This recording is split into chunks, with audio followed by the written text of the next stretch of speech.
Conference this week is a little special because we had a new moon this Sunday, so there is not a Zoom recording of the full conference or the primary series. But I have prepared a teaching for you this week, of course. We're studying the 8 limbs of Ashtanga. We are starting with the Yamas, the moral codes, or how we show up in the world. And we've already gone over the first 2. So this week we are on the 3rd of the Yamas. And the 3rd is Asteya. And Asteya literally translates as non-stealing. So don't take what doesn't belong to yours. There's the don't. Don't covet what other people have. But the do is very beautiful. The do is to be generous and to only take what you need and to live minimally.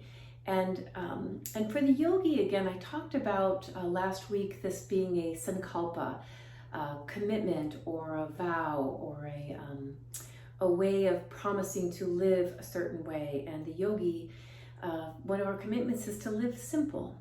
So I wanted to read a powerful short sentence by B.K.S. Iyengar in Light on Yoga as he talks about Asteya. He says the yogi reduces his physical need to the minimum, believing that if he gathers things he does not really need, he is a thief. Now that's very strong, but I have found this to be inspiring over the years, and I think it's especially in our day that we live in right now, this particular time period. There's so much consumerism. It's so easy to consume. All we have to do is click a few buttons, and something's delivered to our house the very next day. And so the yogi asks ourselves, we evaluate, like, do I need another, whatever this is, do I need another white shirt? Do I need another pair of shoes? And we were careful about consuming. And then when we look around our homes and our lives to see what we currently have, we look around to see, what do I have that I'm not using?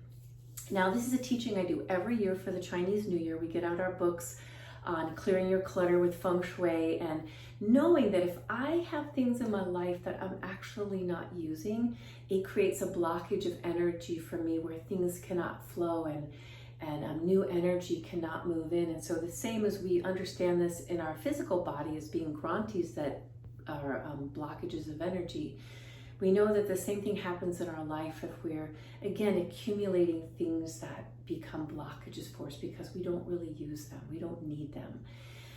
So join me this week in just putting on that lens and looking through your life at what it is that you really use and what you really need, and the beautiful liberating feeling of giving away what you don't need and knowing that you're not stealing from someone then who could actually use this thing that you have, that you've kept and you're not using, but you're giving it and it's going back into the world of being loved and being used. Such a beautiful, very liberating, freeing, light practice.